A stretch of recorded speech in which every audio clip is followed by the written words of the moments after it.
Hello guys, আসসালামু আলাইকুম। সবাই কেমন আছেন? আমি অনেক ভালো আছি। আজকে আপনাদেরকে দেখাবো অসাধারণ এক রেসিপি, যেটা হচ্ছে আমার আন্টির বানানো। তো এটার জন্য ফার্স্টে লাগছে হচ্ছে 2 লিটারের মতো দুধ, তরল দুধ লাগবে। ফার্স্টে বরফ ছিল, পর আমরা নর্মাল টেম্পারেচার করে এটা চুলায় বসিয়ে দেওয়া হচ্ছে।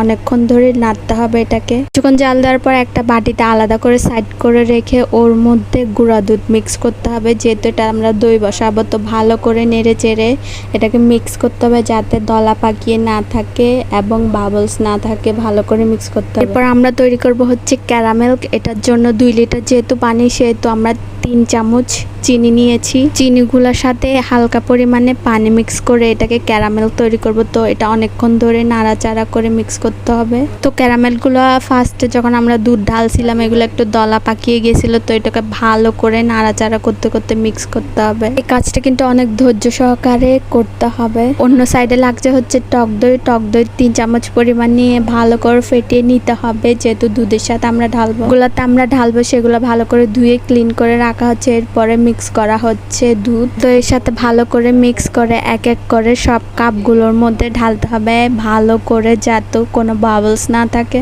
এরপরে এক এক করে সবগুলোর ঢাকনা ক্লোজ করে দেওয়া হচ্ছে, যেহেতু আমরা এটা 24 ঘন্টার জন্য রেস্টে রেখে দিব। ভালো করে সেফলি কাজটা করতে হবে যাতে এগুলো পড়ে না যায় এবং নাড়াচাড়া না খায়। আমরা কাজটা করেছিলাম খাটের উপরও কম্বল দিয়ে রাখার পর। নেক্সট দিন আমরা এটা ক্লোজ করব। তো দইটা দেখতে যেমন সুন্দর হয়েছে তেমন টেস্ট হয়েছে। অবভিয়াসলি সবার বাসায় এটা ট্রাই করা উচিত, যেহেতু এটা আমার আন্টি বানাইছিল। জাস্ট অসাম ছিল, কালারটাও জোস ছিল, খেতে অনেক মজা হয়েছে। আমার আন্টি আনবক্সিং করে সবাইকে কালারটা দেখা হয়েছে, অনেক সুন্দর ছিল, অনেক মজা হয়েছে। তো আমার আন্টির জন্য সবাই দোয়া করবেন। মাশাআল্লাহ, অনেক সুন্দর হয়েছে। তো আল্লাহ হাফেজ, আসসালামু আলাইকুম।